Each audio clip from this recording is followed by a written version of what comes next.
The war between Earth's forces and the Zelari Empire had finally ended after years of battles across the stars.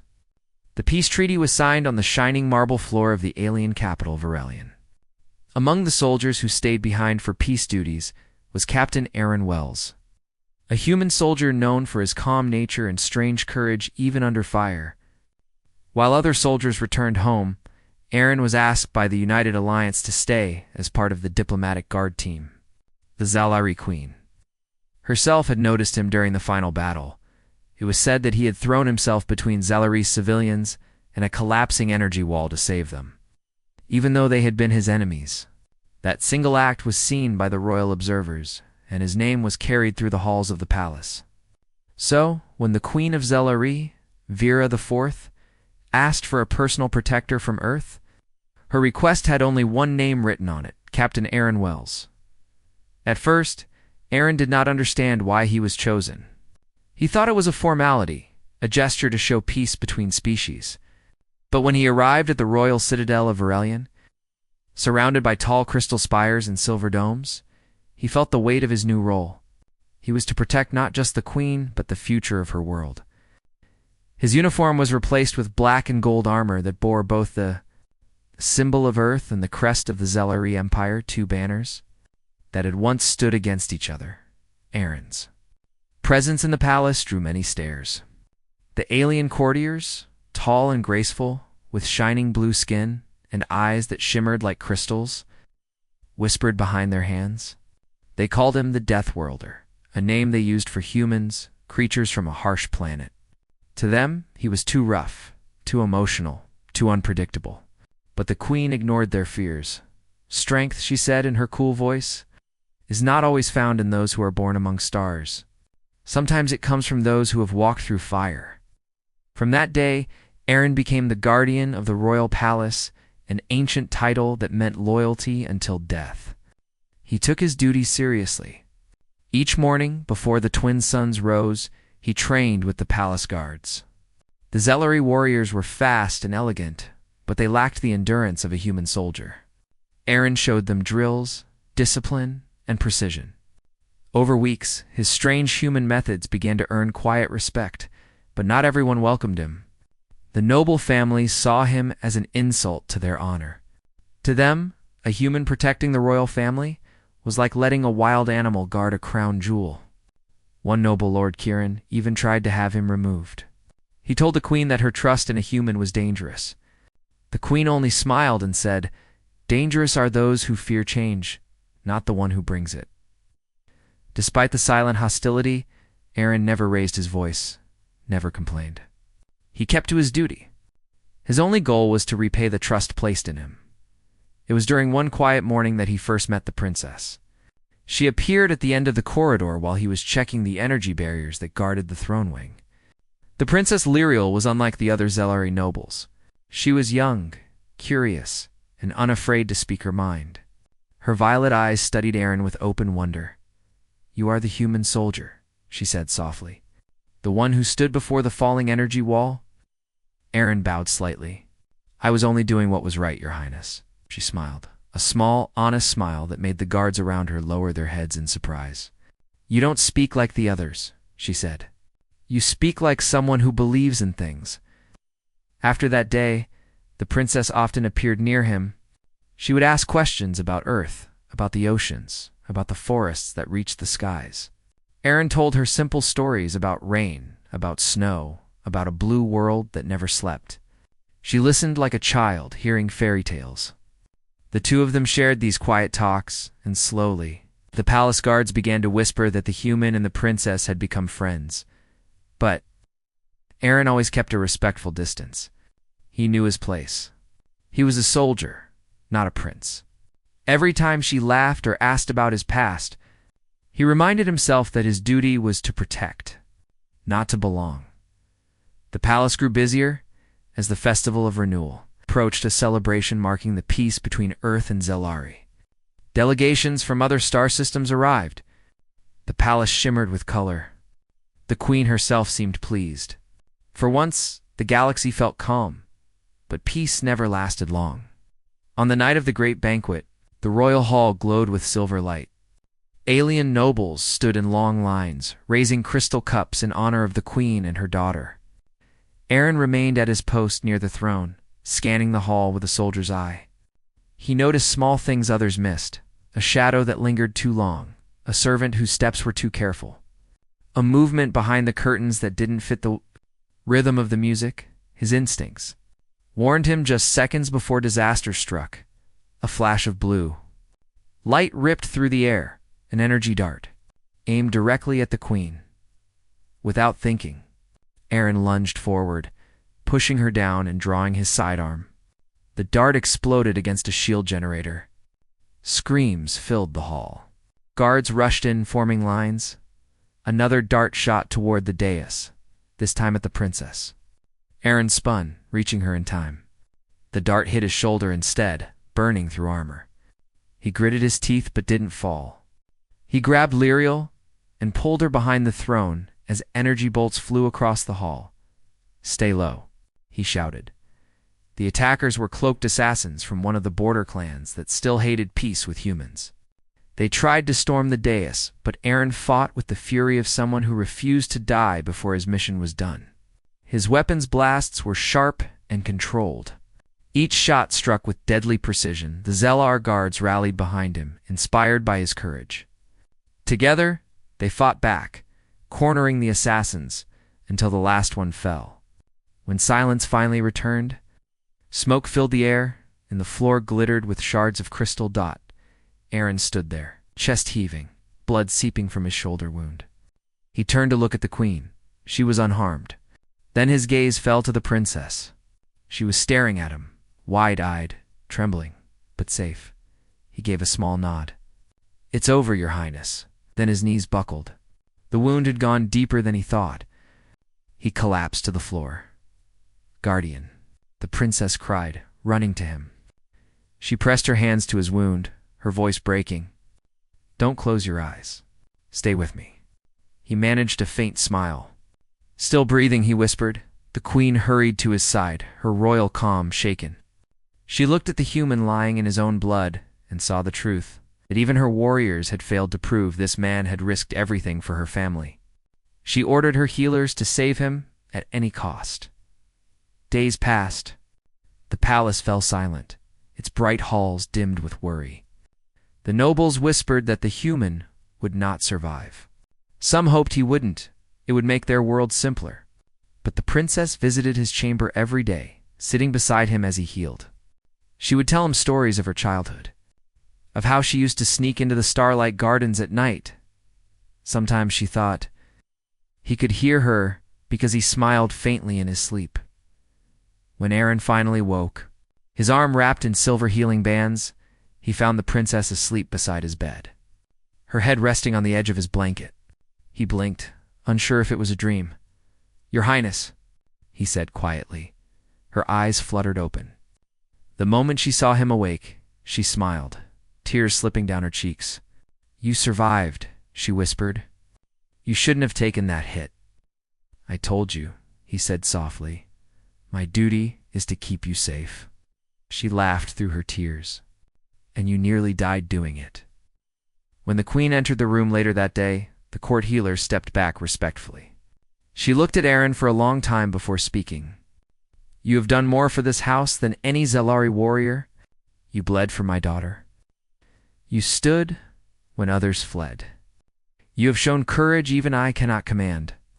Aaron tried to sit up, but she stopped him with a raised hand. "From this day," she said clearly, "you are no longer a guest or an officer.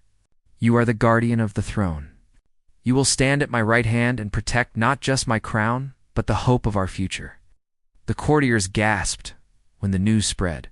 A human holding such a title had never happened in their long history.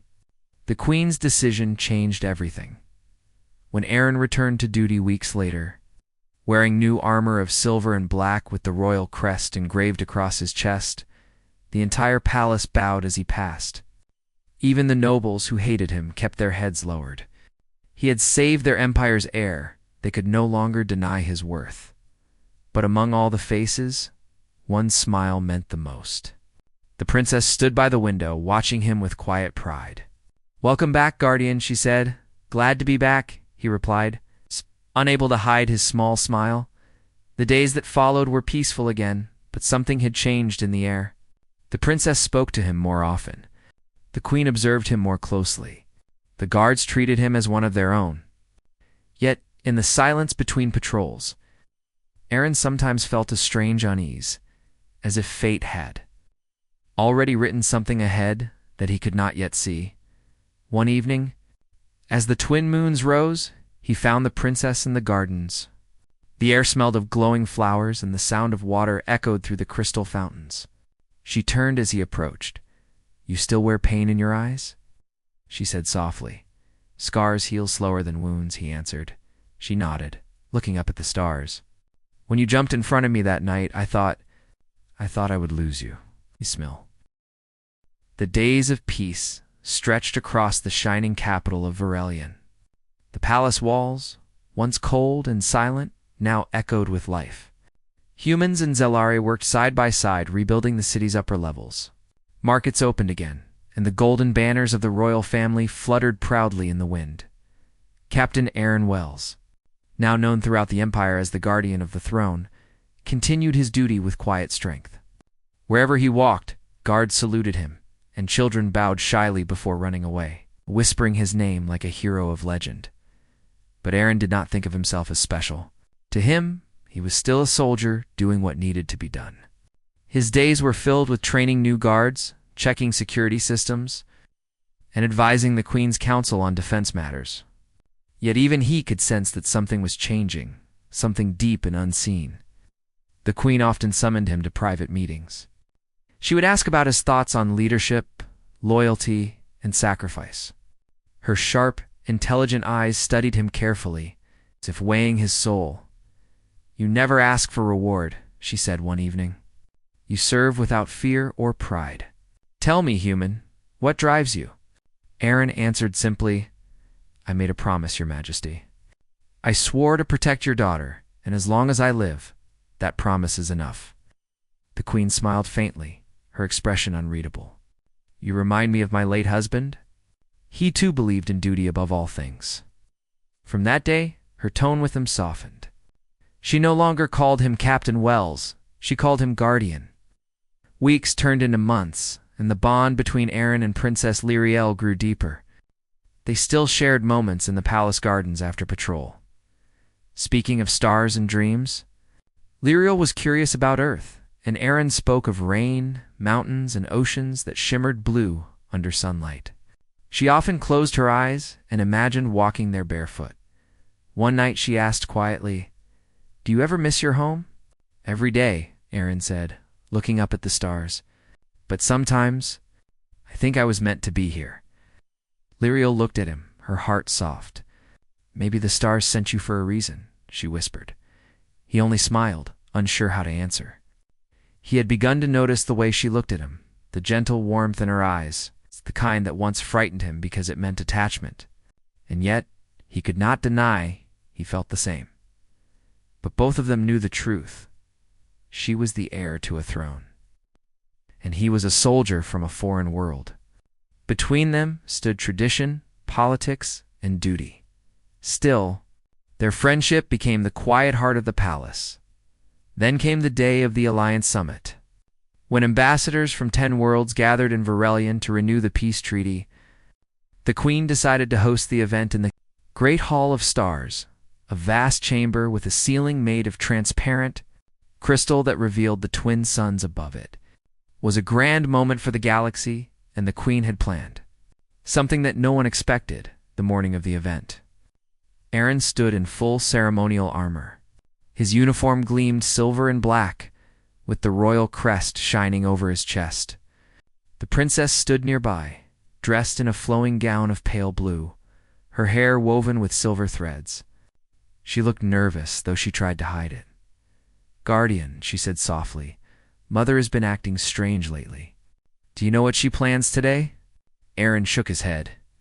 "Her Majesty tells me what I must know, nothing more." Lyriel sighed. "She keeps looking at you with that thoughtful face of hers. It worries me." Aaron gave a small smile. "If she's looking at me, It's probably because she's planning new security measures. But the princess wasn't convinced. There was something different in the air, a stillness before a storm. When the ceremony began, every noble and ambassador bowed as the queen entered. She stood tall and regal in her golden robes, her crown reflecting the light of the suns. The hall was filled with the soft hum of the translation systems, carrying her voice in every language known to the stars. "My friends," she began, "today we celebrate the end of war and the rise of unity. But peace is not built by walls or weapons. It is built by hearts, by courage, and by trust." She paused, her gaze sweeping over the crowd until it settled on Aaron, who stood beside the dais. Motionless and proud. "In this palace," she continued, "one man from a distant world risked his life to protect what was most precious to me. He shed blood, not for reward, not for power, but for love of duty. He showed us that courage knows no species, that honor belongs to the heart, not to the blood." The hall grew silent. Even the nobles who once despised Aaron listened in awe. The queen lifted her hand. "By the ancient law of the bond, when a guardian gives his life to save the royal bloodline, he becomes part of it."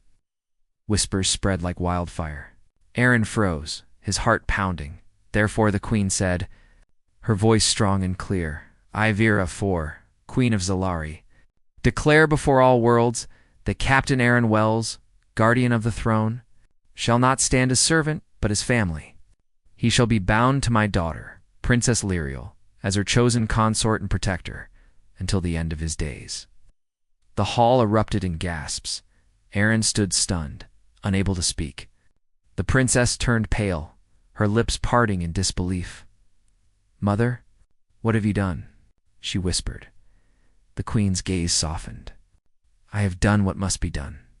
The bond between you was written the moment he saved your life. To deny it would dishonor the courage that unites us." Nobles shouted, some in protest, some in amazement. A few knelt in respect, accepting the queen's word as law. Aaron stepped forward, his voice low but steady. "Your Majesty, I am honored beyond measure, but this is not right. I am human. I am your servant. I never sought such a place." The queen raised her hand for silence. "You misunderstand, Guardian. This is not reward, it is recognition.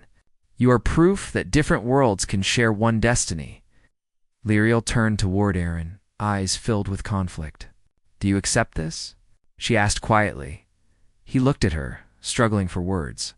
I don't know what I deserve. But I know this, I will never stop protecting you, whatever name you give me." Something in his voice silenced the hall.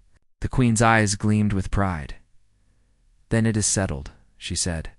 "From this day, our bloodline and his shall stand united, human and Zalarai, courage and compassion as one." The declaration was recorded in the archives of 10 worlds. For the first time in history, a human became bound by a royal decree to an alien heir. That night, the palace was alive with whispers. Some nobles called it madness. Others called it destiny. The people of Verelion gathered outside the citadel to cheer the queen's name. Children sang songs about the human who became part of the royal line. But within the palace walls, silence reigned. Lyriel stood by the balcony, staring at the glowing city below. Aaron entered quietly, still dressed in armor. "You haven't spoken since the ceremony?" he said gently. She turned toward him, eyes filled with confusion. "How can I? My mother has tied my life to yours without asking me." Aaron nodded slowly. "I understand. This isn't easy for either of us. Do you hate her for it?" Lyriel asked. He thought for a moment. "No. She sees further than I do. Maybe she believes this will keep peace between our people. Maybe she sees something I don't." Lyriel stepped closer, her voice trembling. "And you? What do you see?" Aaron looked at her, the young woman he had protected, the one who had wept for him when he was dying. "I see someone worth protecting," he said softly. "And I'll keep doing that, whether I'm your guardian or your husband in name." Her eyes filled with tears. "You always speak like a soldier." He smiled gently. It's the only way I know how." For a moment, neither spoke. The twin moons rose high, bathing them in silver light. Somewhere below, the people cheered again. The sound carried up to the balcony like a promise. Finally, the princess whispered, "If you are to be my husband in name, then let me at least be your friend in truth." Aaron bowed his head. "That's more than I could ever ask." Over the following weeks, their lives settled into a strange rhythm. The court began addressing him as Lord Guardian. He still trained the guards and patrolled the halls, but now his quarters were near the royal wing. The queen often watched him from the throne, a faint smile on her lips, the look of someone who had played a long game and won. Meanwhile, the princess grew more comfortable in his presence. They shared dinners, council meetings, and long rides through the sky gardens. Slowly, what began as royal duty became something gentler. They laughed together more often. She began to see in him not just a protector, but a man of quiet kindness and strength. One evening, rebels from the outer moons tried to infiltrate the palace again. They believed the queen's new human ally had made the throne weak, but they were wrong. Aaron and Lyriel fought side by side.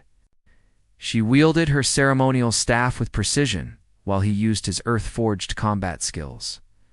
Together, they defended the queen's chamber until the last invader fell. When it was over, Lyriel stood beside him, breathing hard, her hand trembling. "You saved me again," she said. He smiled. "We saved each other."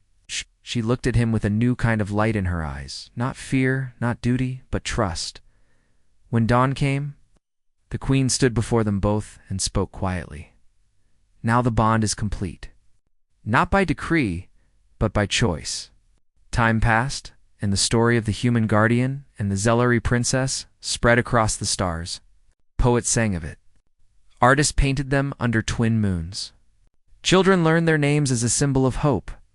And though Aaron never sought power or glory, he became something greater than any title could name.